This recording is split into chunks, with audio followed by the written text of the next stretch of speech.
Olá, meu povo! Olá, apaixonado por TV! Olá, você que gosta do conteúdo que eu trago aqui no canal do YouTube TV Saudades. Muito obrigado. Estou passando para te fazer um convite. Não, mas antes do convite, deixa eu te fazer um pedido. Você que gosta das entrevistas que eu trago, você que gosta do conteúdo que eu faço, por favor, me ajude a fazer o canal crescer.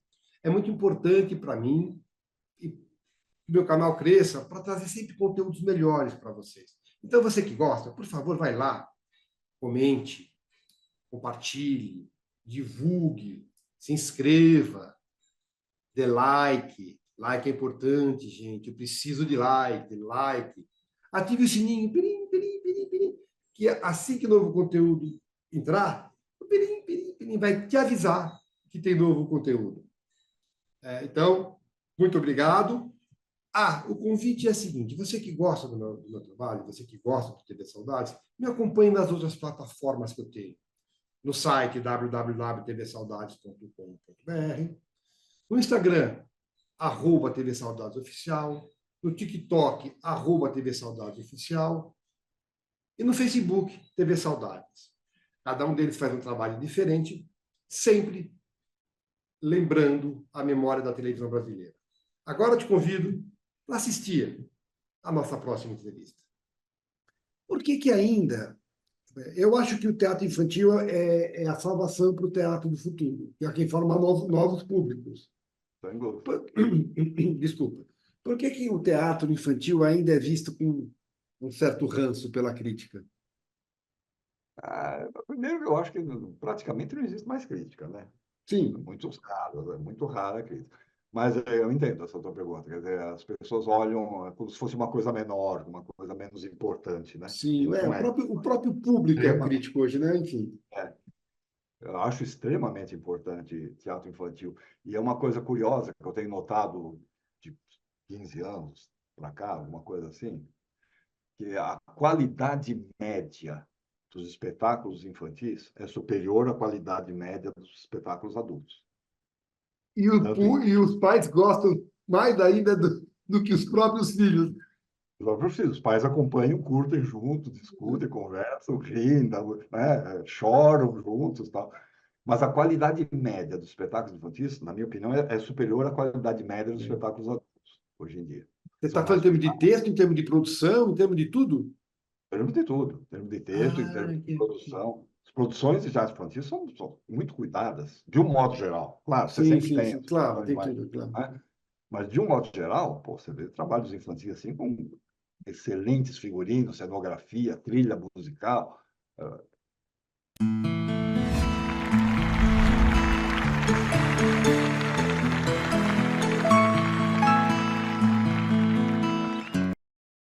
Olá, saudadistas, muito obrigado por mais uma vez estar aqui acompanhando a TV Saudades. A entrevista aqui hoje é muito especial.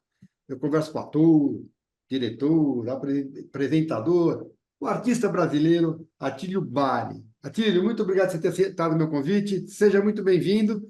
Agradecendo também a Danileia Ayala, querida amiga que fez essa ponte entre a gente. Grande Darileia, amada, uma querida também mesmo. Muito obrigado pelo convite, Américo. Vamos bater um bom papo. Vamos lá. Atílio, eu gosto de começar as entrevistas sempre pelo começo, mas pelo teu começo. É, Você, qual é a tua primeira lembrança de contato com a arte? Mesmo antes de decidir ser profissional, alguma coisa assim, teu contato. Foi com que arte? Como é que foi? Olha, vem da mais remota infância mesmo, porque minha mãe era atriz de teatro de revista. Como que era o nome dela? Lourdes, Ah, Lourdes Bado. Ela não ficou famosa. Ela não tem atuava com o importância. nome ela atuava com o nome de Carmen Lili, acho uma coisa assim, né? Ah, Ela era vedete, né, de teatro e revista, tal. Quando na época lá que a minha família, eu cresci ali, né, entre Brás e Belém, né? uhum. Lá no passado foi um reduto muito forte de teatro, principalmente da colônia portuguesa. Isso nos anos 40, 50, por aí assim, né? Mas Então tinha o Bari é teatro. italiano. Eu falo um pouquinho, falava mais quando era pequeno, depois Ma- parei de usar, né? Mas Bari é italiano. Você está na região da Italiano. Moca ali, né? Sim, italiano. Então, ali era um reduto muito forte de teatro, principalmente da colônia portuguesa, Tá, da colônia italiana.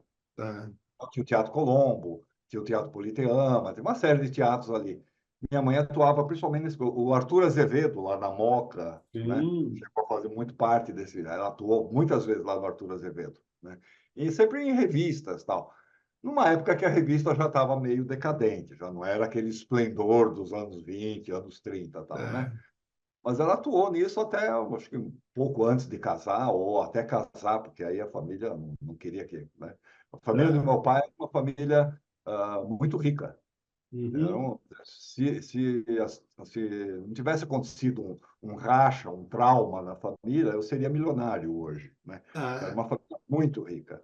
Eles tinham uma fábrica de bebidas lá no Belém, que era um quarteirão inteiro, assim, tal, que era do meu avô, Atílio.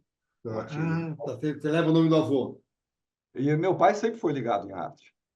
Meu pai era, tipo assim, um playboy da época, sabe? Um Hum. cara que pouco trabalhava, mas muito curtia a vida. Tá. Então, Teatro Colombo, por exemplo, ele alugava o camarote inteiro, assim, durante temporada, récitas de óperas, coisas desse tipo. Então, Mas ele daí sempre... casou e não deixou a mulher ser vedete. Ah, não, mas aí nem foi por ele, foi Tá, a tá. família. A família. Ah, tá, tá. Ele já casou contrariando a família, né? Tá. Eu já não queria. E ainda se ela continuasse aí, que não tinha. E meus avós, os pais da minha mãe, eles foram zeladores do Teatro Politeama, lá de Jundiaí. Ai, que barato.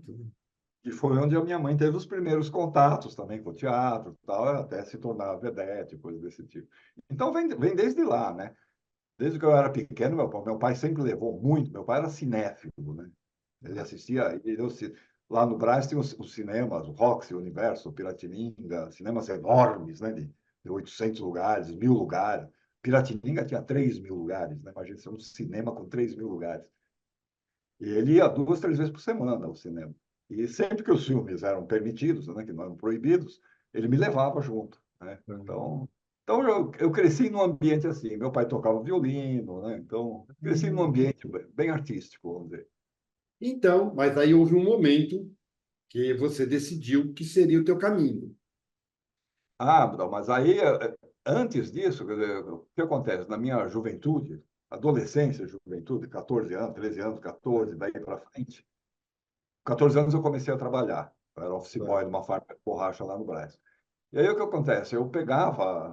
Eu ia sozinho aos teatros, porque a minha turma, o Uhum. pessoal da rua, meus colegas, ninguém se interessava, ninguém queria saber de teatro, é coisa chata, tal, não sei o quê. É. Então eu pegava o ônibus lá no Belém e vinha para o centro, vinha no TBC, vinha no Arena, vinha nos teatros que existiam na época, que eram bem menos do que hoje, né? Sim, Existiam sim. muito menos teatros. Mas eram grandes companhias, né? Grandes companhias. Eu cheguei a pegar assim um final de um período maravilhoso do teatro brasileiro, né? Eu cheguei a assistir a Graça Senhor do Zé Celso, né? Cheguei a assistir coisas assim, Hair. Pô, assim, Sim. Hair eu A, assisti 5 vezes. a montagem do Altair A montagem do Ataíro Lima. É. Eu deve tinha ter visto 16 anos. a Arena contra Zumbi, do Guarnica, Ah, né? então eu cheguei a pegar esse final daquele período de ouro do Tá, teatro, né? tá. O Hair, eu me lembro que eu assisti 5 vezes, cara. Eu Tá. falsifiquei, porque era proibido 18 anos, né? Eu Sim. falsifiquei a carteirinha de estudante, fazia muito isso na época, né? Deve ter Ninguém feito. fazia isso, né? Ninguém. E fui lá assistir Hair, o Bu, o do Cacá Rossetti, bom, e por aí afora. Eu vi. O Budo Cacá Sete foi um acontecimento. Eu mesmo vi umas 3 vezes, né? Nossa, o Bu eu vi, acho que pelo menos 2 vezes eu vi, Tá muito talvez bom. mais.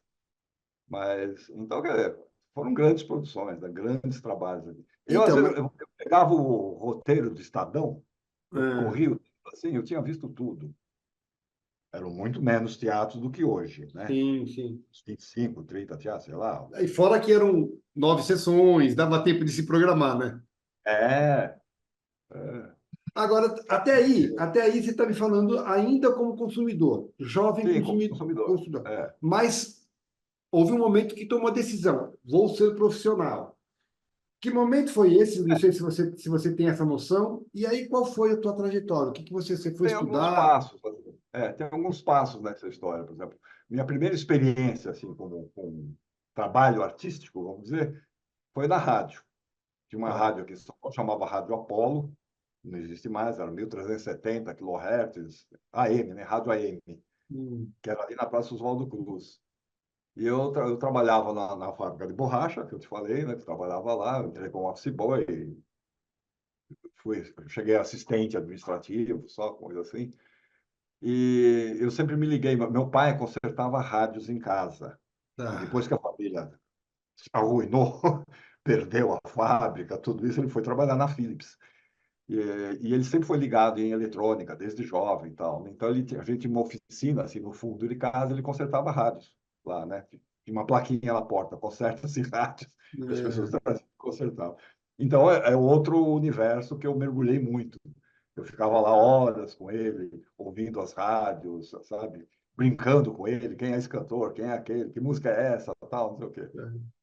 E aí, com 17 anos, eu falei, pô, gostaria de ser locutor. Uma vez ele fez, né, antes disso, ele fez um transmissor de rádio para mim.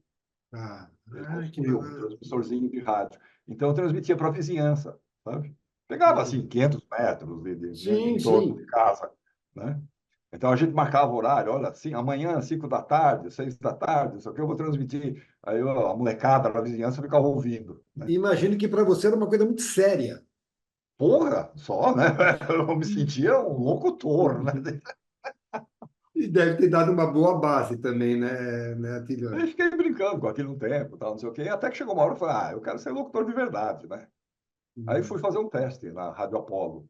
Cheguei lá um tá. dia no japonês, que eu não me lembro, lamentavelmente, esse cara foi tão legal comigo, mas eu lamentavelmente não lembro o nome dele. Aí falei, entra aí, né? Era um estúdiozinho pequenininho, assim, mal cabia eu, microfone e tal. Me deu um texto, eu li. Eu falei, tá bom, qualquer coisa eu te ligo.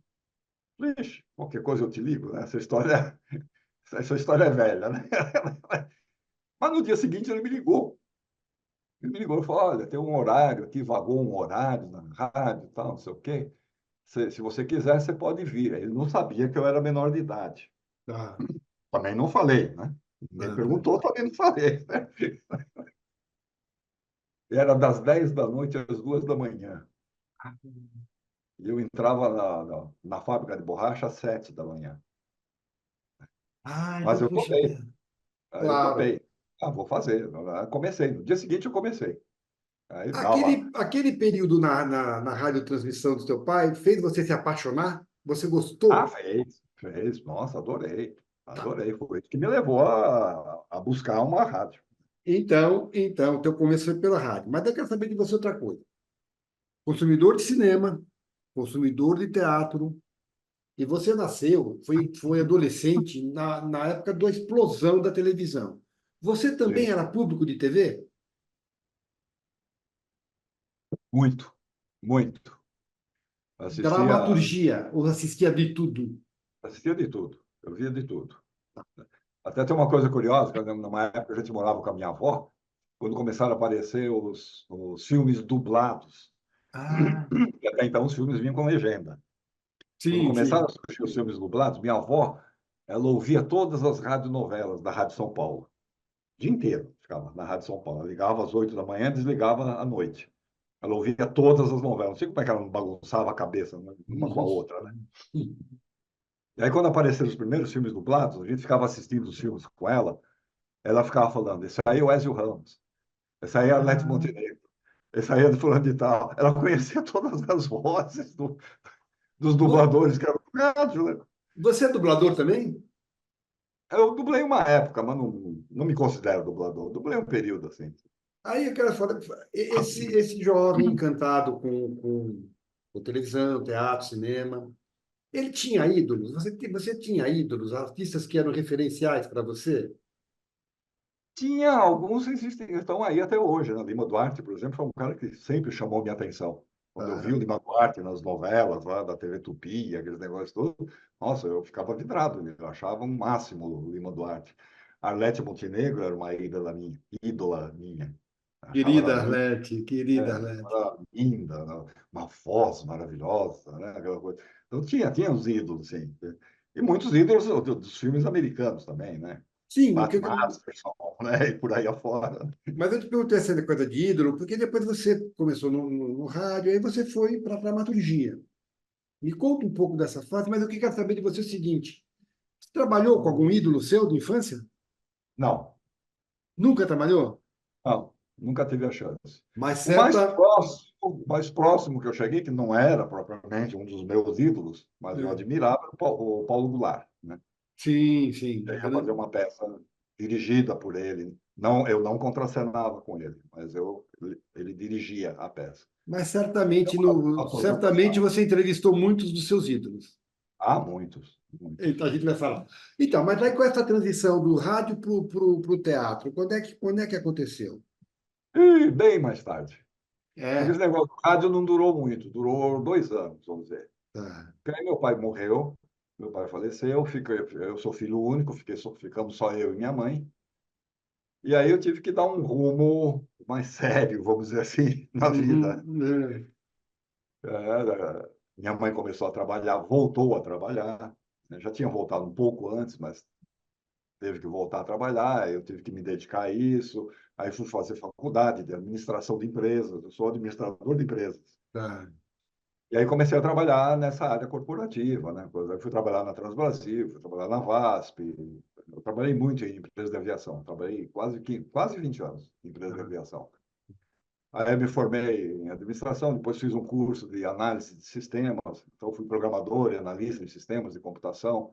Trabalhei nisso também durante quase 20 anos. Aí fui trabalhar na Price Waterhouse, fui ser consultor de sistemas da Price. Então, quer dizer, demorou bastante. Aí teve uma época, eu entrei, voltei. Só uma coisa, nesse período você Tá? continuou sendo consumidor de cultura? Consumidor, sim, Tá, sempre, tá, tá, sempre. Nunca parei, nunca tá. parei. Perfeito. Principalmente teatro. Tá. Nunca parei de ir É ao teatro porque eu muito. pergunto isso porque eu acompanho muito o teu trabalho no Persona, principalmente, e bebo um pouco daquela fonte, tá? Mas É, eu vejo que você conhece muito, você tem muito conhecimento da história, das é, montagens, muito de ter visto, mas também deve ter estudado muito, né? estudar sim, porque quando você gosta, né, você vai atrás, né? Sim, sim. Eu tenho uma vasta biblioteca aqui de coisas de teatro, história do teatro, biografias de artistas, de dramaturgos, né? O que aparece eu vou comprando, eu vou lendo, eu vou me informando, né? Mas Eu te interrompi, desculpa. como consumidor, sempre, sempre, sempre, sempre. Nunca parei até hoje. Então, eu te interrompi, me desculpa. Então, Você estava falando de como aí chegou eu o teatro. trabalhei nessas coisas todas, tal, e eu estava trabalhando na VASP. Eu era analista de sistemas nessa época. Eu era coordenador de uma área de sistemas, eu ganhava bem para caramba, porque naquela época se pagava muito bem, né, para esse pessoal de computação, tal, né, e processamento de dados, né. E eu trabalhava para caramba, bicho. Trabalhava muito, muito, muito, muito. Varava noites, assim, entrava 8 da manhã, saía às 3 da madrugada. Trabalhava muito. Várias vezes eu entrei, assim, fui trabalhar numa, sei lá, tipo uma sexta-feira e saía no domingo. Dormia lá na mesa, acordava, tomava um lanche no bar lá da VASP mesmo. Nessa época eu estava na VASP. Ah, Tomava um lanche lá mesmo e continuava trabalhando, e tal. Então chegou uma época que eu estava assim estressado num nível extremo, extremo, né? Eu falei, eu preciso fazer alguma coisa para me distrair um pouco, para, né, aliviar um pouco a cabeça. Falei, bom, já que eu gosto tanto de teatro, fazer um curso de teatro. E fui fazer um curso de teatro numa escola que chamava Teatro e Companhia, que não existe mais. Na época do Plano Collor, eles faliram, eles fecharam, não conseguiram aguentar. tá. Era o Rubens Brito, era o Rosi Campos, era o Calixto Vinhamuns, quem mais estava lá? O segundo nome eu não entendi. Rosi Campos? Calixto Vinhamuns, Ah, tá. é um dramaturgo que está por aí ainda, né? Então, né? O Luiz Carlos Cardoso, uma série de pessoas assim. E aí fiz o curso lá, 2 anos de curso nessa, nessa escola, Teatro e Companhia. E aí lá, com o grupo da escola, os alunos da escola, a gente montou um espetáculo dirigido pelo Jamil Dias, Tá. que era o Mandrágora de Mirandolina, a Mandrágora de Maquiavel. Tá. Fomos Mandrágora de Maquiavel. Aí apresentamos na escola, para a família, aquele negócio todo, foi legal, foi bonito, não sei o quê. Aí alguém, que eu não me lembro quem, falou: ah, está tendo um festival de teatro amador em Mogi das Cruzes. Ah, a gente podia ir e tal, não sei o quê. Blá, blá. Ah, vamos, na farra, né? Vamos, na folia, vamos lá, vamos fazer e tal. E nós fomos lá, apresentamos a Mandrágora de Maquiavel e ganhamos o festival. Né? E aí deu aquele entusiasmo, né? Oxa vida, ganhamos. Onde é que tem mais festival? Tem mais festival por aí. Aí começamos a fazer os festivais. Tinha muitos naquela época, né? Você está me dizendo, Mandrágora, que você considera a tua estreia, Sim, 1987, é isso? 87, isso. São 34 anos, 30, 34. perdão, trinta e É, sete anos já 7 anos. de carreira. Então, você é artista há 37 anos. Já posso aposentar, né? Sim. Aí diz uma coisa para mim. Nesses 37 anos, a partir daí você passou a viver só disso. Não, ainda demorou um pouco. De 87, eu passei a viver disso em 92, mais ou menos, quando eu montei o Homem que Calculava. De toda maneira, são 32 anos. 32 anos. Aí, a arte no Brasil sempre foi relegada a segundo plano. A primeira coisa que as É, pessoas abandonam quando passa dificuldade é consumo de arte. é. Entra governo, sai governo, melhora um pouquinho, piora um pouquinho, mas a arte nunca é devidamente valorizada. Ah, você pensou em desistir, voltar para o mundo corporativo? Olha, houve um momento assim na vida, numa dessas baixas que acontecem na vida da gente, né? Porque eu montei o Homem, quando eu montei o Homem Calculava, nós vivemos, eu estou falando nós vivemos porque eu e o grupo todo, éramos em 8 pessoas na época, nós todos vivemos exclusivamente no teatro. O Homem Calculava a gente fazia muito para a escola. Nós Ah, chegamos a fazer quase 3.000 apresentações dessa peça ao longo de 10 anos.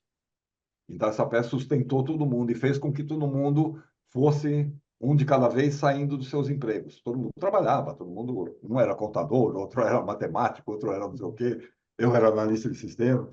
Eu fui o primeiro a sair. Né? Daí todo mundo foi saindo e todo mundo passou a se dedicar exclusivamente ao teatro. E até hoje, todos eles vivem de teatro ou correlato, né? Alguma atividade correlata, dar aula, coisa desse tipo. Mas perdi o que a gente estava falando. Ah, daí, momento de pensou em baixa. desistir, É. pensou em desistir. Aí, quando a gente fechou o Homem Calculava, a gente não aguentava mais fazer aquela peça, né? Hum. Aí teve um momento de baixa. Aí teve um amigo meu que ligou, falou: olha, eu estou trabalhando aqui numa empresa, sei lá, numa fábrica, alguma coisa, tal. Estão precisando de um programador de computador aqui. Interessa para você? Eu Hum. fiquei meio assim, sabe? Fiquei meio. Eu falei: bom, mas se eu voltar agora, aí né, não vai dar para retomar, depois vai ser complicado. Eu recusei. Mas foi um momento que eu balancei. Assim. Mas hoje você vive da tua arte. Hoje eu vivo. Já há muito tempo. Já há bastante tempo. Aí duas coisas, Atílio. Teatro, é teatro, atua. Claro, você faz televisão agora, mas eu quero saber, como ator, você fez TV? Não, nunca. Nem cinema? Não. Tá. Tem uma participação no filme do Hugo Giorgetti aí, mas uma ponta. Não, não, tudo bem, porque eu ia te perguntar sobre linguagem. Aí surgiu a televisão. Bom, antes disso, ator, aí você fez o Homem que Calculava como autor. É, Então, na sequência, foi primeiro o ator, depois o autor e depois o diretor. é. É diferente para você atuar, escrever, dirigir? Olha, se eu pudesse escolher uma coisa para viver, É, eu escreveria. O que eu mais gosto de fazer é escrever. tá, Né? Adoro escrever, principalmente dramaturgia, claro. Eu tá, claro, adoro escrever. claro. Eu tenho livros, tenho livros Sim, para casa, sei. tenho romance, mas o meu barato mesmo é a dramaturgia, se fosse para escolher. Agora, essas coisas todas surgiram por necessidade, tá? Sim, Por imagino. necessidade. Por exemplo, a gente tinha um grupo de teatro. Mas O grupo era, de qualquer maneira é preciso ser audacioso, porque sim, é preciso dar a cara a tapa, né? sim. É que chegou um momento, por exemplo, a gente montou Mandrágora, de Maquiavel, depois montamos Mirandolina, de Goldoni, E aí fica aquela coisa, bom, o que nós vamos montar agora? Ah, não sei, aquele problema de discutir, tem que ser um texto que caiba todo mundo, pode ficar ninguém de fora, né? Tem que ter tantos homens, tantas mulheres, porque, né, o elenco era de tantos homens, tantas mulheres. Começou a ficar uma coisa complicada, a gente estudava texto pra caramba e nada dava certo, nada encaixava. Eu falei, você quer saber? Eu vou escrever um texto para nós de acordo, vamos dizer, alfaiate. Ah, aí Alfaiataria. eu quero te perguntar uma coisa. O teatro é uma obra coletiva, É, né? Mas muitas vezes, pelo que eu vi aqui, você dirigiu o que você escreveu. é. Você sente à vontade? Ou você gosta das várias visões? Como é que é? Como é que é isso? Como é que funciona para você? Ou É também que, foi necessidade, só falta de grana, vou fazer, a vou fazer. princípio, a princípio, quer dizer, quando nós fizemos o Homem Calculava, o Hum, primeiro diretor do Homem Calculava foi o Celso Saik, do grupo Poncan. sim, sim. Trabalhava ele, o Maurício Falecido Celso Sá, Saik, né? falecido Celso Saik, exatamente. Que foi, nossa, foi uma bênção para nós. O Celso, o Celso, vamos dizer, formatou profissionalmente o grupo, sabe? Tirou Uhum. aquela coisa do amadorzinho, daquela coisa feita mais ou menos, tal, que ele botou uma cara, falou, teatro profissional é assim que se faz, né? Então ele foi uma bênção mesmo na nossa vida. Então ele que começou dirigindo a gente. Depois ele morreu quando ele estava fazendo o segundo trabalho com a gente, que era o Lilavati, um espetáculo infantil. Hum. Ele morreu durante o processo. A gente estreou já sem ele, né? E aí, daí para frente, vamos dizer, eu acabei assumindo a função de dirigir os espetáculos, né? Mas o meu jeito de dirigir é coletivo, na verdade. Ah, tá. Não é que eu chego lá com uma ideia definida, eu a cena vai ser assim. Não, não é assim. A gente vai montando meio coletivo, meio no workshop, sabe? Uma coisa meio no workshop. Vamos testar aqui, vamos testar ali, vamos fazer assim, o que que você acha disso, o que que você acha daquilo, tal. As pessoas vão trazendo coisas. E eu faço uma apara final, vamos dizer, né? Limpo as É, pontas. entendi. Esse é o meu modo de trabalhar, na verdade. Entendi. Pelo que eu vejo aqui, você é um realizador, né? Você, de repente, monta a companhia, escreve texto. É uma paixão. O teatro é uma paixão. É uma paixão, é uma paixão. E depois, você, a partir do momento que eu passei a viver profissionalmente disso, além de paixão, passou a ser uma necessidade também. Eu tenho que fazer as coisas, né? Então, Nunca foi de ficar esperando acontecerem. Nunca ninguém me chamou para trabalhar uma vez. é Nunca isso. fui chamado. Você não pede, você não oferece o teu trabalho para Não, não grupos. ofereço. Eu Nunca sempre fui ofereceu? muito, é, eu sempre fui Tá, muito sem graça nesse sentido, sabe? Assim, nunca tive muita cara. Puxa vida, tem papel para mim. O único que me chamou foi o Paulo Goulart, realmente, que me tá. conheceu num espetáculo, ele gostou da minha figura, da minha voz, sei lá, ela me chamou para o espetáculo. Foi o único caso, assim, o único caso. Eu quero O falar resto foi eu sempre me autoproduzir. sim, sim. O que também é interessante. Não falta trabalho quando você se produz, né? Exatamente, né? Agora, eu queria falar um pouco de composição dos personagens com você, porque eu quero entrar um pouco mais para frente na televisão. É, Como é que como é que é o teu processo de composição? Primeiro é o seguinte, quero saber, na tua opinião, até que ponto o ator tem liberdade na composição? Porque, de qualquer maneira, sempre a digital está lá. Mas vem rubrica, marcação, arte, cenário, figurino, trilha, tudo isso ajuda na composição. claro. Mas ajuda na composição, em algum momento limita a composição ou não? Eu acho que não. Eu acho que o ator tem toda a liberdade de atuação, toda a liberdade de construção do personagem, desde que ele se restrinja à ideia, ao conceito do espetáculo. Quer dizer, aquilo que o texto quis dizer, aquilo que o diretor concebeu na cabeça dele, que às vezes não tem, às vezes nem está muito ligado ao texto, mas é uma concepção dele. Quer dizer, então o ator tem toda a liberdade de composição do seu personagem, respeitadas as fronteiras, né? Então, quer dizer, dentro desse aspecto, você pode fazer o que você quiser, ou pode propor o que você quiser. Sim. Você propõe, e, de repente aquilo não é aceito, não funciona, não sei o quê. Mas você pode propor o que você quiser dentro da fronteira do texto e da concepção que o diretor está dando ao espetáculo. Isso respeitado, o teu processo é de dentro para fora, ou você pensa primeiro na forma, no corpo, de fora para dentro? Como é que é, como que é em geral, né? Deve ter É, pequenas é. alterações, mas em geral, como é que você acredita que é o teu processo? Eu acho que, por exemplo, nos espetáculos para crianças, eu fiz vários espetáculos para Sim, eu vi crianças, aqui também. Inclusive livro também, né? livro também. No espetáculo para criança, eu faço de fora para dentro. Eu Ah, parto da composição, quer dizer, eu monto a roupa, o figurino, a maquiagem, não sei o quê, e aquilo vai me dando, vai me trazendo aos poucos o personagem. No adulto, eu já faço o contrário. No adulto, eu estudo pra caramba.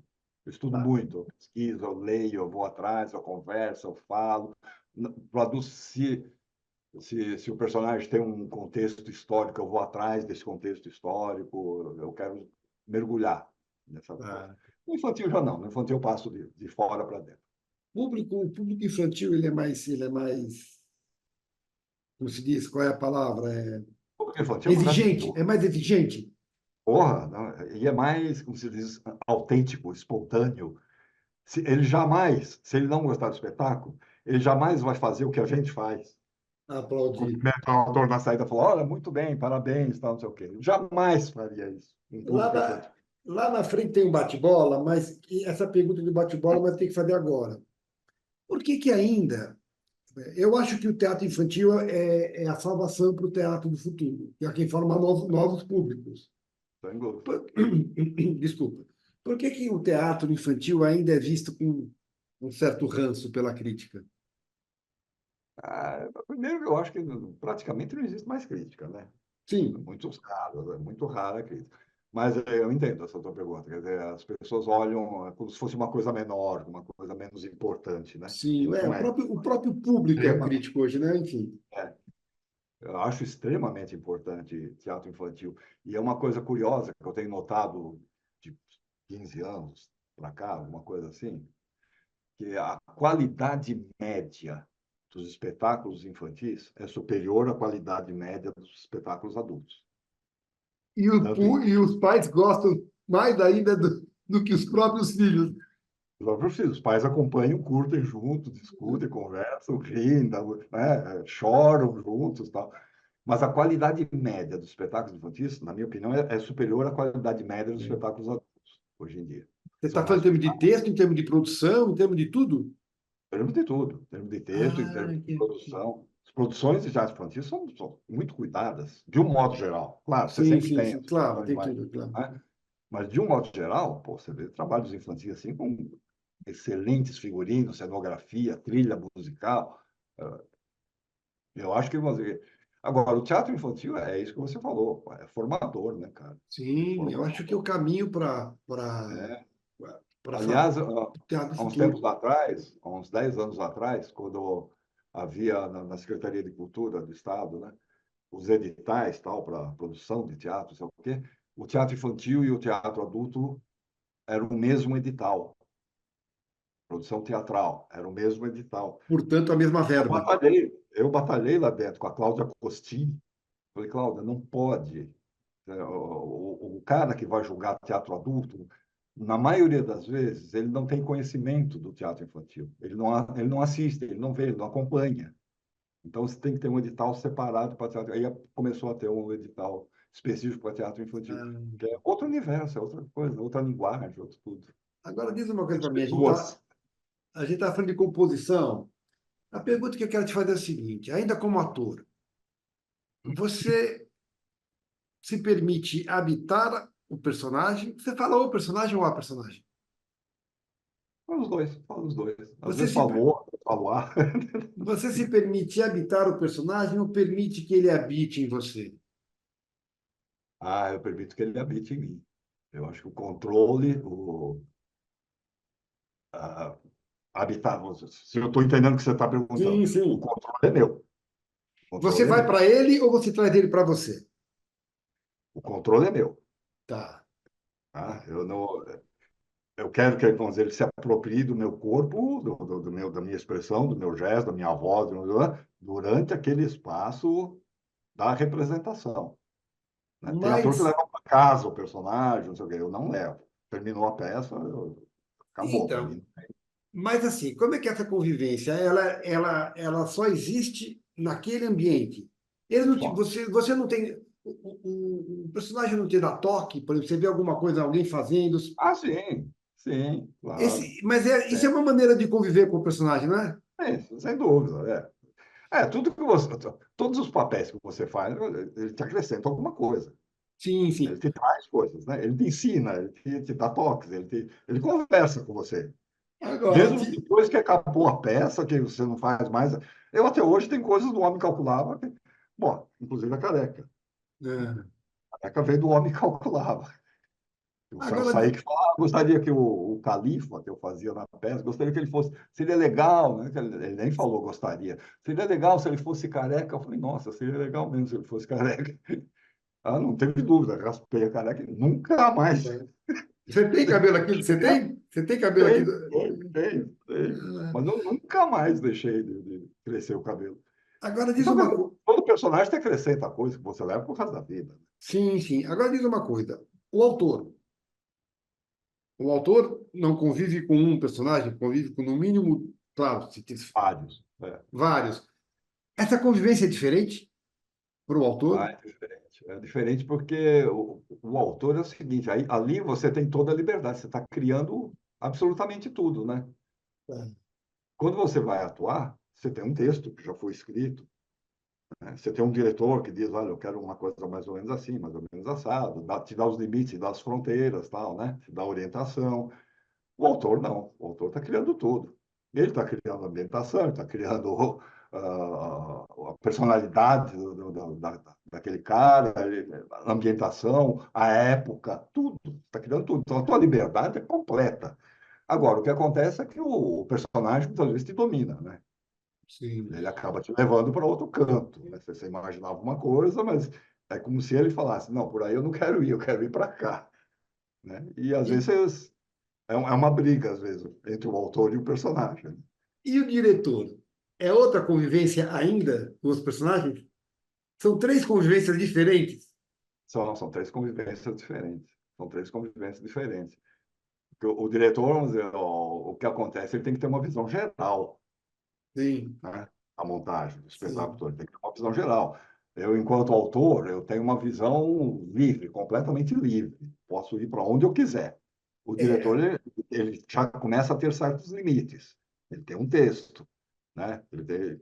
Em cima desse texto, ele cria uma concepção. E ali começa a jogar com os personagens, né? Com as personalidades de cada um, os momentos de cada um. entendi. Então, o nível de relação já é diferente. Agora, conta uma coisa para mim. Para você, como ator, o que é mais desafiador? E eu não sei se você já passou por essas situações. O personagem, viver da vida daquele personagem distante de você, como você é paulista, nasceu em São Paulo, é urbano,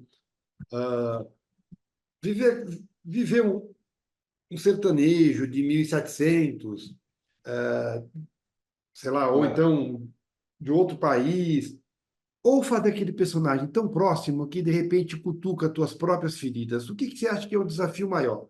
Seria ou é? Não sei se você já passou por isso, mas o que você Já acha? passei pelas duas situações. O Eu que é? fiz um califa do homem que calculava. É, Cara, no ano 700 depois de Cristo, né? A peça se passava por aí, entre o ano 700 e 800 depois de Cristo, que é uma realidade completamente diferente, uma relação, a relação dele com as demais personagens, ou os demais personagens, é uma relação de domínio, de poder, né? Então, quer dizer, é uma situação muito peculiar, muito, né? O califa era considerado, na época, como se fosse um descendente de Alá, né? uhum. A palavra dele ninguém contestava, ninguém dava as costas para o califa, né? Então, tinha toda essa coisa. E quando eu trabalhei com Paulo Goulart, por exemplo, numa peça chamada Sete Vidas, eu era um cara daqui, que morava aqui em São Paulo, Sabaterno. Ah, ambos, ambos trazem coisas muito legais para a gente. Tanto o Califa, né, com todo esse cerimonial em torno dele, né? Isso é uma coisa muito legal do ator, né? Você Sim. viver situações que as pessoas, de modo geral, não vivem. Eu jamais, na minha vida normal, no meu dia a dia, teria aquele comportamento que o Califa tem com os demais personagens. Mas ali eu tinha a oportunidade de exercer isso, de fazer isso, né? E isso me dá uma visão sobre sobre o mando, né? Sobre essa questão do comando, né? Da relação das pessoas com o poderoso, né? Como é que as pessoas olham para ele, como é que as pessoas se dirigem e tal. E o homem do dia a dia é essa relação normal que a gente tem, né? Eu gosto mais dos personagens pouco urbanos, pouco contemporâneos, Ah, tá? Tá. Justamente por essa oportunidade de conhecer outras coisas, conhecer outras épocas, outros... agora, por exemplo, da vida. Você falou do Califa, tudo bem, 700 depois de Cristo. Mas da vida a um artista que está no imaginário popular, que já Hum, morreu, mas está no imaginário popular aí, e da vida a uma pessoa viva, é mais responsabilidade? eu acho que sim, eu acho que Você já sim. fez alguma coisa assim? Não, não fiz, não tive essa oportunidade. Mas eu imagino que seja mais complicado. Eu tomaria muitos cuidados com isso. Mas é um desafio que você aceitaria? Aceitaria, claro, sem dúvida, sem dúvida. Mas eu acho que, vamos dizer, você interpretar um personagem, sei lá, que já existiu ou que existe, que está vivo, Hum. você tem um modelo, né? Você tem um modelo. Então, a tua criação não pode fugir totalmente daquele modelo. Você pode acrescentar as suas pequenas coisas em cima daquilo, mas você tem um modelo que precisa ser respeitado, senão você descaracteriza o personagem que você está interpretando, né? Até porque é sempre um corte da vida, né? É sempre Um corte da vida. sempre um corte Um da corte vida. da vida. Ah, Atílio, quando acaba o trabalho, quando digo acaba, é a última sessão, É, não tem o enterro da peça. não tem possibilidade, talvez, de continuidade. Qual que é a primeira sensação em você? Luto, alívio, vazio? Olha, na maior parte das vezes é um vazio, na Vazio. maior parte das vezes. Mas eu já passei por uma certa alegria. Acabou. Mas, ainda bem. E você costuma trazer souvenir dos personagens? Guardo algumas coisinhas assim. Eu Empresta tenho um, coisas, empresta coisas. eu tenho um, eu tenho um camelinho desse tamanho que eu Hum, guardo, calculava até hoje, é, de é, Berlondinho. e para onde os personagens vão? Por exemplo, quando eles morrem, eles são enterrados em que cemitério da tua emoção? Eu acho que não são enterrados. Eles ficam aqui. Eles ficam, vamos dizer, adormecidos aqui dentro. Eles Em, ficam prate, adormecidos. em E de prateleiras vez em quando eles diferentes? vêm. Hã? Em prateleiras diferentes? Eles têm grau de Ah, importância sim, tem. diferente? Tem? Tem. Sem Ah, dúvida. Acho que para mim tem, né? Tem aqueles tá. que foram mais significativos, mas que eu gostei mais de fazer, coisa Você desse lembra com tipo. mais carinho. Fizeram mais coisas, tal, né? Tá. Mas, de um modo geral, eles ficam guardados. Eles ficam aqui dentro e volta e meia eles aparecem, né? Agora, você disse que traz souvenir. Você chega a emprestar coisa sua Das peças ou... para os personagens? Ou para Ah, as sim, peças? os personagens? Né? Sim, muito. Nossa, muito, E aí, muito. aí quando volta, passa a ser seu ou é um souvenir do personagem? Eu acho que é meio acrescentado. Ah, É ah, meio tá. acrescentado. Ele também me passa coisas, né? E a gente vai, dessa convivência, nasce alguma coisa um pouco diferente do que era, né, a minha vida normal, né? Eu quero fazer um bate-bola com você, mas antes eu quero falar do teu trabalho na televisão. Pessoa em Foco é um programa de sucesso, mas você teve outros programas na TV Cultura, né? Ou tem? Não, tive, né? Não tem mais. Eu tenho aqui quais são. Como é que você chegou na televisão? Como é que foram Eu as cheguei, ideias? As ideias foram suas? Como é que é? Me conta um pouco sobre eu isso. cheguei na televisão meio que por acaso também, porque eu ia muito, anos 70, esses anos aí, 87, 89, 90, não sei o quê, todos os programas da tarde abriam muito espaço para o pessoal de teatro. Os Uhum. programas da TV Gazeta, da, da, da Record, né? Tinha aqueles programas femininos, tal, que abriam espaço para o pessoal do teatro. Hoje eles só querem vender produto para o cabelo, né? Coisas desse Uhum. tipo. Na época havia muito espaço. Então eu ia muito. Eu ia muito para divulgar minhas peças, divulgar os espetáculos, temporadas, tal, não sei o quê. E aí, uma vez me chamaram para o canal comunitário da cidade de São Paulo. É. Me chamaram lá, um amigo meu, o Carlos Messene, você deve conhecer, né? Claro. Conheço o Messene, Então, o Carlos claro. Messene, que é um dos fundadores lá do canal comunitário, falou, vem lá falar do espetáculo. Eu fui. E, na época, eu comecei a coordenar as campanhas de popularização do teatro pela Ah, APTESP. Eu pertencia à APTESP e comecei a coordenar as campanhas. Então vai lá falar da campanha, não sei o quê. Aí eu fui lá, falei da campanha, as peças que estavam em cartaz. E aí aquilo que você falou, como eu conhecia, a maioria das peças eu tinha visto, tá? Então eu falava pra caramba das peças, não sei o quê, desenvolvi, contava história, quem eram os atores, não sei o quê. Eles gostaram. Dá para você voltar semana que vem, falar de novo? Voltei na semana que vem. Dá para você voltar outra vez? Eu vou... Bom, resultado. Aí tinha um programa lá que chamava Em Cartaz, em que era uma menina, cartaz. uma japonesinha que apresentava, mas que não era da área. Então ela Ah. tentava se virar, tal, mas ela não era da área. Aí o Messene falou para mim: você não quer apresentar o programa junto com ela? Né? Aí eu comecei a apresentar o programa junto com ela, o Em Estranhou a Cartaz. televisão? Estreiei na televisão. Sim. Mas estranhou a Se eu linguagem? estranhei? É, Aí já não, já estava meio. tá, tá. Né, tantas vezes já que eu tinha ido, eu já estava meio familiarizado com a coisa, né?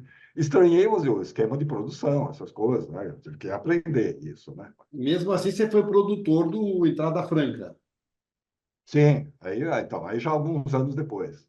Tá. Aí porque eu falei, pô, sinto falta de um programa que, que mostre para as pessoas quantas atividades culturais gratuitas existem na cidade e as pessoas às vezes não sabem, né? Tá. Tanto de teatro, como artes plásticas, como música, como filme, tem de tudo. Com entrada franca, né? Na cidade de São Paulo. E muitas vezes as pessoas não sabem, tal, não chega até elas.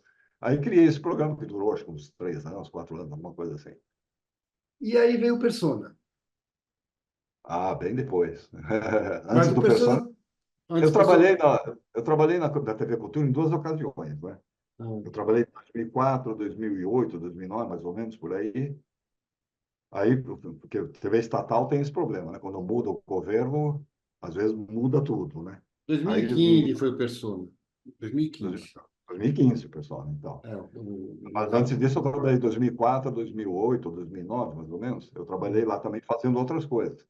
A gente fez, eu junto com a Analia Alvarez, a gente fez o Senta que lá vem comédia, foram 27 montagens teatrais gravadas no Teatro Maria Pela Costa, com a presença de público.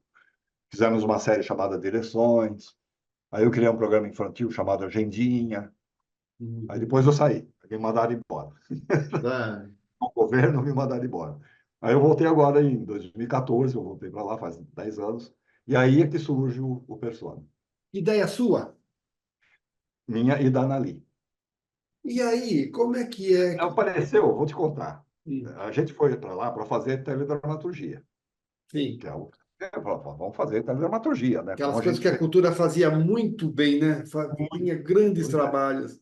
grandes trabalhos. Falei, vamos resgatar aquilo, vamos fazer de novo, né? Pegar esses grupos, tanta gente agora que está fazendo teatro de boa qualidade. Vamos... Só que a cultura não tinha dinheiro. Não dá para fazer, não dá para fazer, porque dramaturgia. Não adianta, a teledramaturgia fica caro. Não tem como fazer baratinho. São atores, é diretor, né? Uma estrutura, figurino, cenário, tudo que você tem que fazer. Então não dava para fazer. O que nós vamos fazer então? Hum. Vamos ficar aqui esperando o dia que tiver dinheiro, né? Aí inventamos esse programa. Vamos fazer um programa de entrevista, assim, assado. Aí fomos bolando. A gente faz, pode trazer os atores. Na época tinha plateia, fazia o programa com plateia. Eu cheguei a estar na plateia de um ou dois programas lá. Né? Ana Maria Dias, eu acho que eu tive lá. Lá, então, a gente pode duas pessoas que são ligadas ao convidado. Aí começamos a bolar e começamos a fazer. Falar, bom, vamos fazendo isso durante um ano, pelo menos. Aí o ano que vem é capaz de ter dinheiro, e a gente faz. Bom, nunca mais teve dinheiro, E o programa começou a e fazer o programa sucesso. pegou. E o programa pegou, né? Que era uma coisa que a E, gente não esperava. então, aí você falou, duas coisas que eu quero saber de você. É, antigamente eram dois atores amigos que entrevistavam, É, tinha plateia. Agora é é, você e com a a Cris Matsude. A Cris, Cris Matsude. Cris Maxud, que entrevistam. Primeira coisa, a direção da Anali, né? Não, a Dani saiu de lá já faz 5 anos. Ah, quem está dirigindo? Eu mesmo. Tá. Então, a mudança do formato, por quê? E a pauta, quem é que escolhe os convidados? Bom, mudança do formato. A gente começou fazendo dessa forma, com plateia, dois convidados como entrevistadores. Eu fazia só uma mediação, né? Sim. Só coordenava aqui, ali, assim, tal, não sei o quê. Era muito complicado. Era muito E acho que complicado de fazer. ficou mais rico agora, parece. Né? E Mais era muito complicado, porque nem sempre esses dois entrevistadores tinham a cancha de entrevistar. de entrevistar. Às vezes, né, são bons atores, são bons dramaturgos, não sei o quê, mas entrevistar tem umas manhas, que muitas vezes não tinha. Aquilo dava um trabalho, às vezes, rapaz. Tinha coisa assim, momentos que eu ficava desesperado. Uhum. Que depois você tentava resolver, normalmente resolvia na edição, mas dava um trabalho do cão, aquele negócio. E a plateia eu amava. A plateia eu adorava. Porque a plateia dá calor, né? Sim, sim, sim. O convidado entra, aplaudido de pé. Já pronto, você já ganhou, cara. Já está no papo. Né? Mas aí veio a pandemia, né? Ah, Aí veio a pandemia. pandemia. Bom, aí nós paramos o programa durante 3, porque a gente achava, todo mundo achava que a pandemia era coisa de um mês, né? Sim, no Daqui, começo você achava que era coisa é, rápida. daqui a um mês está tudo resolvido. Aí 1 mês, 2 meses, 3 meses, a gente sem gravar, sem fazer o programa. Falou, bom, e agora? Né? Aí a casa lá, a TV Cultura, falou, não, vamos fazer tudo remoto. Então, todos os programas, entrevistas, não sei o que, Eu passou a lembro ser de tudo. alguns, Débora Bloch, Fizemos eu lembro de bastante, alguns. acho que. Agora, Mas o resto da pandemia toda a gente fez pela internet, né? e Que era um saco. agora voltou a Era ser um saco. presencial. Agora é presencial. E Mas a era um pauta? saco. Como é que vocês escolhem os convidados? Olha, a gente tem um critério muito simples, assim, que era uma coisa que o Antunes Filho falava, que eu adotei para mim. Quando você falava de alguém, Antunes, você conhece fulano de tal? Ele perguntava qual é a obra. Ele não quer saber quem era, qual é a obra. Então, é o que eu adoto assim como base do programa. Qual é a obra? O que esse cara fez? Vocês já levaram gente grande lá, né? Sim. Muita gente grande. Aí começaram a abrir, por exemplo, Célia e Selma, que eu Uhum. adoro, mas são pouco conhecidas do grande Pouco público, conhecido. Então, mas tem um a gente trabalho gosta. muito legal. É. É, e- Filó Machado, é um tremendo músico, uma carreira internacional imensa. sim, Aqui no Brasil, pouquíssima gente conhece. Antônio Nóbrega, que vocês levaram, né? Antônio Nóbrega, Que que é também um cara que tem um trabalho fantástico, né, de mas é folclore. pouco, não é muito popular, né? Não é conhecido, exatamente, não é Aí popular. levam muitos atores do passado, né? Sim, Gloriosos. É, eu adoro, né? Adoro, porque eles têm histórias maravilhosas, né? sim, sim, eu gostava demais do Rolando. O Rolando vocês É, levaram lá, que levaram para entrevistar. Eu gosto muito do programa. Eu é. gosto muito do programa. E aí você tem uma equipe de produção que estuda a carreira do artista, Então, é a coisa funciona conhecimento mais ou menos seu. assim. Não, só meu não, de jeito nenhum. A coisa funciona mais ou menos assim. Todo mundo tem uma equipe, tem o Edu Acaiabe, que trabalha comigo, a Patrícia, que é produtora, e 2 estagiárias. O Basicamente Edu é é irmão, é filho do João, sobrinho do João, sobrinho do sobrinho João. do João Acaiabe. Então, essa é a equipe, né? Então, a gente. E a Cris, que apresenta junto comigo. Então, todo mundo traz sugestões. Fulano de tal, ciclano, não sei o quê. Tem alguns que eu já descarto de cara. Não, pelo amor, isso aí não.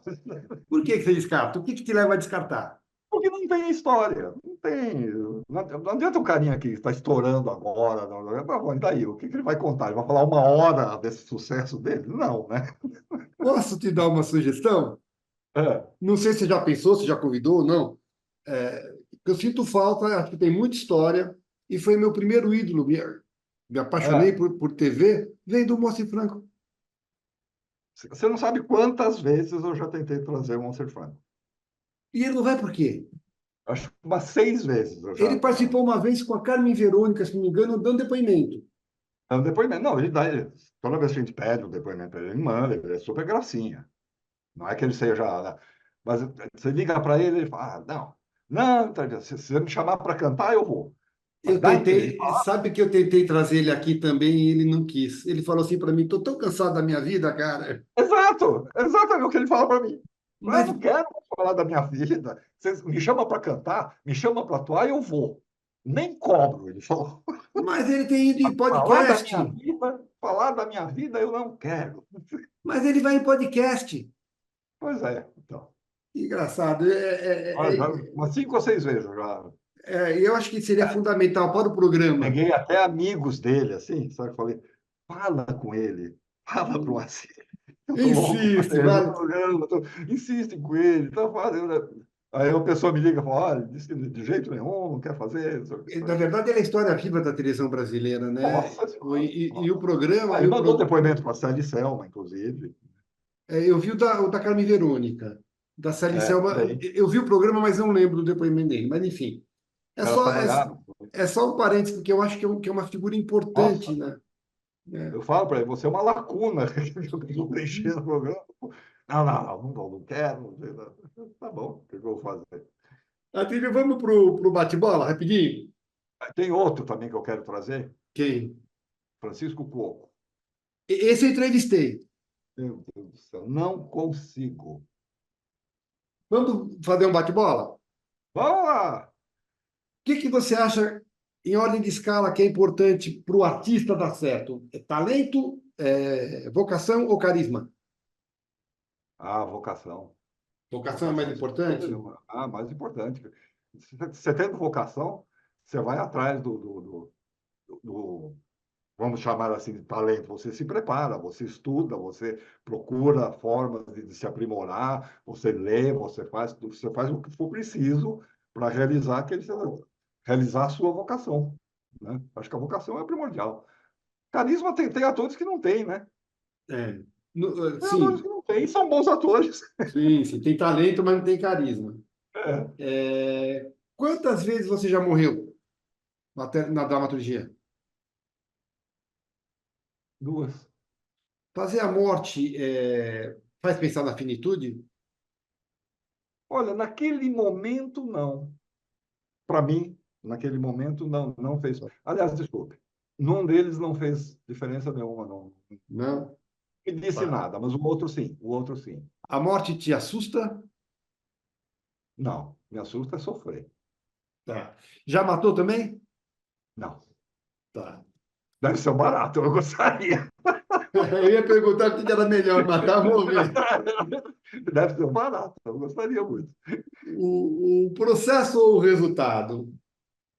Ah, o processo. O É. processo é uma delícia, né? O processo, pô, é a descoberta, né? É onde você vai, onde você pesquisa, onde você testa, onde você quebra a cara, onde você volta atrás, onde você conquista. Fala, opa, achei. Né?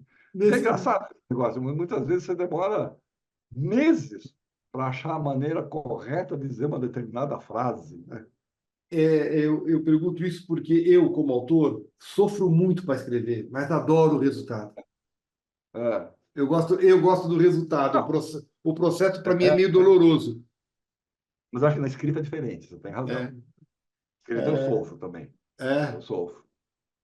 Engraçado, Pô, né? quando eu escrevi, eu teve um livro, O Gato do Teatro, que, nossa, rapaz, eu sofri muito para escrever aquilo. Muito, mas muito. Nessa mesma pegada, nem sempre a palavra retrata com fidelidade o pensamento. A palavra ou o pensamento? Ah, o pensamento. Aí você tem que achar a palavra, né? Tem Tá. que buscar essa palavra, que expresse exatamente o que você está pensando, né? Eu escrevo semanalmente para uma colunazinha na Rádio Cultura, no programa Estação Cultura, às quartas-feiras, vai para o ar às 11h30 da manhã, mais ou menos. Então, toda semana eu faço uma crônica. Não, eu vou falar de algum espetáculo, um tema da atualidade, alguma coisa ligada que tem um link com arte ou com cultura, né? E é sofrido fazer aquilo. São 2 páginas. Sim, sim. 2 páginas só. Eu, Mas é sofrido, porque é isso que você falou. Qual é a palavra que exprime exatamente o que eu estou achando que eu eu, quero dizer, né? eu sei isso. Eu tenho uma coluna também para um site, tá meio parado agora, e toda vez que eu vou mandar é um sofrimento. É um sofrimento, né? Mas é um exercício muito Sim, legal.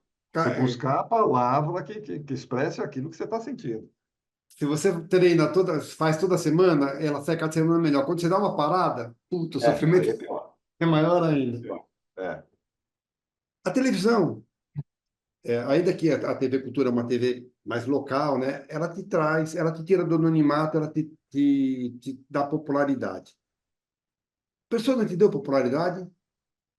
A popularidade, não. Eu sou uma pessoa que eventualmente me reconhecem. Você lida bem com Né? isso? Lindo, nossa, eu fico muito envaidecido, cara. Fico Nunca. Sabe por que que me envaidece?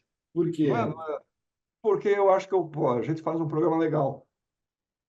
Sim, Eu sim, acho que muito faz um legal. programa bacana, sabe? Eu acho que é um programa que, vamos dizer, que traz boas mensagens, passa boas informações, conta um pouco da história, da cultura desse país, contemporânea, né, pelo menos, né?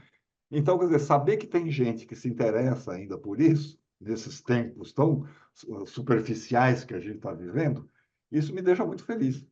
Então, quando a pessoa vem e fala, pô, hoje eu assisti o programa de fulano de tal, parabéns, que legal. Pô, me envaidece por esse lado, sabe? Fala, poxa vida, tá funcionando o que a gente está fazendo, tá dando certo, as pessoas estão curtindo, né? E é um programa que a gente sabe que é para uma fatia bem pequena da população, né? Sim, mas é muito legal. Você falou de vaidade. O artista, de uma maneira geral, tem duas características. Claro que há exceções. É. Vaidade e timidez. O Atílio é mais o quê? Ah, eu sou mais da timidez, cara. É? A Eu gente sou está mais. falando de negócio de popularidade. Assim. Nunca te confundi, nunca te chamaram de Atílio Ricó? Ah, várias vezes. Nossa, muitas vezes.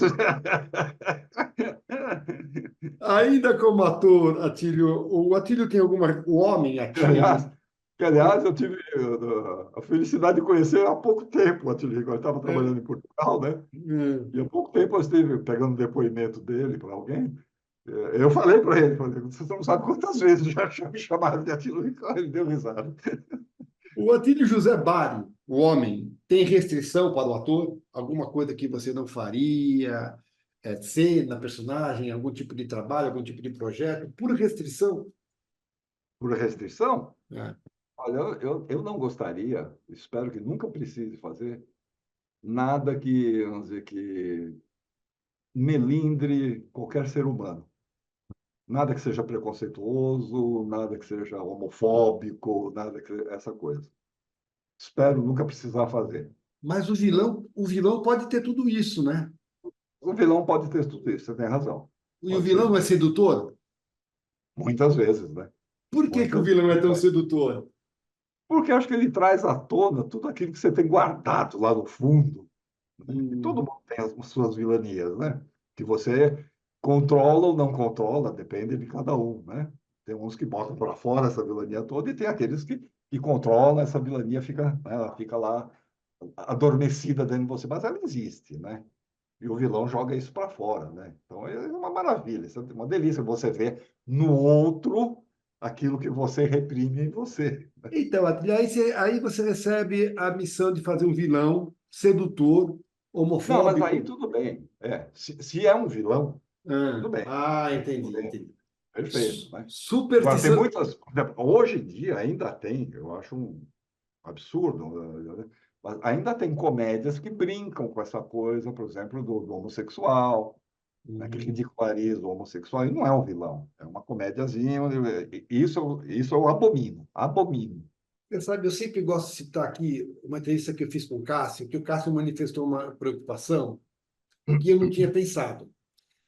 Ele falou que, claro, que é a favor dessa abertura toda, que, claro, que que tudo isso é muito importante, mas ele disse que ele manifestou um medo, É. que chegue num ponto que só homossexual possa fazer homossexual, só transexual possa fazer transexual. Eu não tinha pensado nisso. E é uma preocupação real, uma preocupação, né? Você Eu concorda com também ele? concordo plenamente. Eu acho que é o contrário do fazer teatral, isso. O fazer teatral é justamente o cara interpretar algo que ele não é. E eu comentei, e eu Interpretar o comentei, negro, é um homofóbico interpretar um travesti. Esse é o fazer teatral, é você interpretar alguma coisa que você não é, eu colocar conversei, isso a serviço do teatro. Agora, se só o negro pode fazer negro, se só o travesti pode fazer travesti, isso é contra. eu conversei aqui com o Calone, falei essa história, ele falou duas coisas. Aí eu fiz o Roger Abdelmaci. É, exatamente. E outra, a gente tem que tomar cuidado para a liberdade não aprisionar também. A gente fica preso na liberdade. É uma Mas coisa. eu acho que isso é uma coisa de momento, viu, Américo? É Eu acho que transição, né? É uma transição é uma necessária. transição. Quer dizer, então, você vai, quer dizer, toda conquista começa numa porrada, né? Começa na Sim. luta, na guerra mesmo. Depois aquilo acomoda num senso mais ou menos comum, né? E eu acho que a E, gente vai caminhar para isso. e toda reforma gera um caos, né? Era um caos, gera discussão, gera, né? Eu falei de restrição. Superstição você tem? Não, não. Você gosta de se ver? De me ver na televisão, É, é, gosto. Gosto. é Eu acho que generoso. eu aprendo me vendo. Tá. O bônus ou o ônus da popularidade? O bônus ou o ônus? É, Eu acho que os dois, cara. A popularidade traz um bônus e traz um ônus. que facilita muitas coisas, te abre muitas portas, tal, não sei o quê, e traz um ônus. Você perde um pouco da sua, da sua, como se diz, não da sua individualidade, do seu espaço, Privacidade, da privacidade. privacidade, da sua privacidade. Como diretor, você só dirigindo, não estando no elenco, você prefere ver a estreia ou as sessões da coxia, do público ou da cabine? Da plateia. Por quê? Porque eu quero sentir o que, que as pessoas que estão ali estão sentindo. O prêmio ou o Quero aplauso? estar junto ali com eles. Se eles chorarem, eu vou chorar junto. Se eles rirem, eu vou rir junto. O prêmio ou o aplauso? O aplauso. O O aplauso. aplauso. Tá. Principalmente nessas épocas, eu acho que os prêmios estão tão desvalorizados. Então, As três últimas do bate-bola, tá? Resgatando aquela coisa do só isso fazer aquilo, no mundo inteiro é muito mais comum a gente ver homem interpretando personagens femininos e mulheres interpretando personagens que se passam por homem. hum, Mas se vê pouco mulher fazendo homem. Ao que você atribui isso? eu acho que tem uma energia do homem. Estou falando do personagem masculino, né? O Nós, macho. nós vimos a Galileia fazendo. A Galileia Maiara fazendo Dois Perdidos, mas é um caso raro, Respeito. né? É muito raro. Muito raro. Mas você estava falando da energia. Mas eu acho que, vamos dizer, que existe uma energia, uma virilidade dos personagens, não todos, claro, mas um personagem masculino, um macho, vamos dizer, um Hum. macho masculino e tal, ele tem uma virilidade que dificilmente a mulher consegue atingir. E eu acho que a feminilidade é mais fácil de ser atingida pelo homem do que a Ah, virilidade ser atingida pela mulher. que É uma coisa interessante. de tônus mesmo, né? Interessante. Interessante. Atílio, você já deve ter passado pelas duas situações. E não importa como você enxerga o que é sucesso e o que é fracasso. Eu quero que você me diga o bom do fracasso e o ruim do sucesso. Eu acho que o sucesso, ultimamente eu formulei um pensamento, Hum, não em função do teatro especificamente, mas eu formulei um pensamento e falei, caramba, como o sucesso estraga as coisas. hum, Né? não me lembro por que me surgiu esse negócio. Falei, cara, o negócio era tão bom, aí fez sucesso, aí pronto, aí passa a viver em torno do faturamento desse sucesso, aí você estica esse sucesso porque ele é sucesso, então você quer usar ele até o final, até a última gota, não sei o quê. Sugar. E aí é sugar aquilo, até que aquilo fica podre, né, e cai. Uhum. Então, isso eu acho que é uma coisa do sucesso. Vale também para o teatro. Vale também para o Tá. teatro.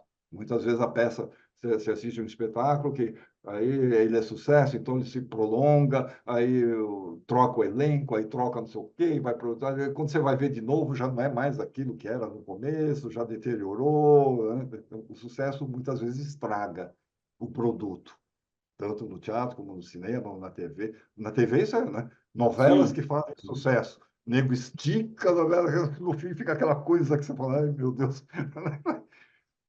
E E o o, outro, e o bom do fracasso. o bom do fracasso que ele te ensina, né? Tá. O Abu Janra dizia que adorava os O fracassos. Abujamra dizia que adorava os fracassos. Adoro! Minhas peças tem que ser um fracasso. O bom do fracasso é, talvez seja a única coisa boa do fracasso, né? Que ele te ensina, né? O que te incomoda mais como público de teatro, e eu sei que você vai bastante, um bom texto, mal falado, de repente até por escala equivocada, que acontece muito também, Uhum. ou um mau texto brilhantemente falado. O que é mais duro de engolir? Mais duro de É, engolir? Olha, um bom texto mal falado é terrível, né? é, Terrível. tá. Acaba com o texto, né? Acaba com o texto. Um mau texto, se ele é bem falado, é porque você tem um bom ator em cena. O ator salva. O ator salva. Você pode botar um texto medíocre na boca dele, se ele for um bom ator, ele salva aquele. Ele não vai tornar o texto brilhante, mas ele vai tornar o espetáculo apetecível. Você assiste. E vai fazer Ele é bom. cenas convincentes, né? Vai ter cenas convincentes. Você vai admirar o trabalho dele. O texto é meio fraquinho, trabalho. Pô, como o cara trabalha bem, né? Ele é ótimo, não sei o quê, né? Agora, um bom texto mal falado, bicho, aí não dá. Aí, Atílio, para a gente encerrar as duas últimas, chegamos à conclusão que são 37 anos de carreira, mas 32 mais direto É. assim, alguns personagens vividos, algumas histórias vividas, alguns personagens criados.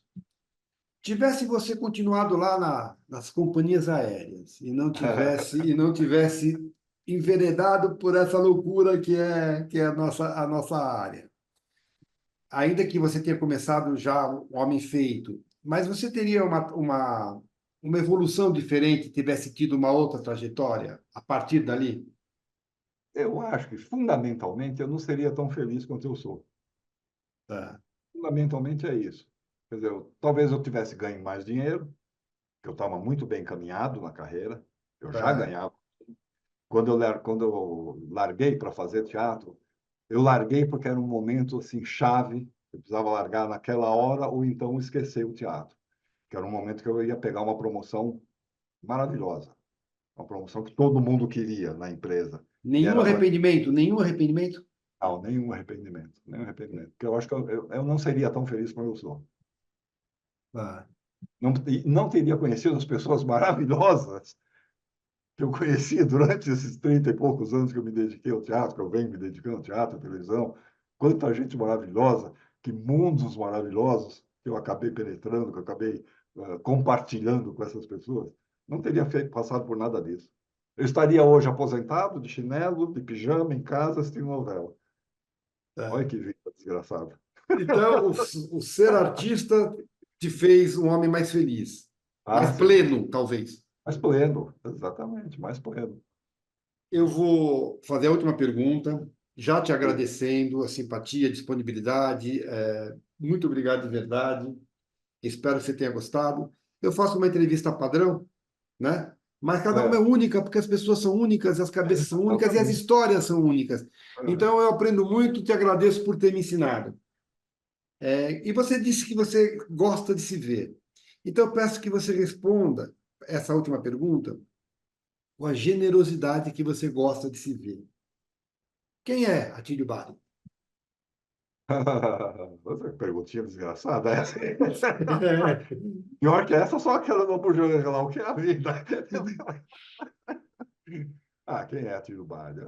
Eu acho que eu sou um cara que gosto das boas coisas da vida e considero as boas coisas da vida todas aquelas que trazem em si cultura, em todas as áreas, não só no teatro, em todas as áreas da atividade humana. Tudo aquilo que está embebido de cultura, que tem uma história, que tem uma tradição, que tem um conteúdo, tal, são as coisas que me agradam.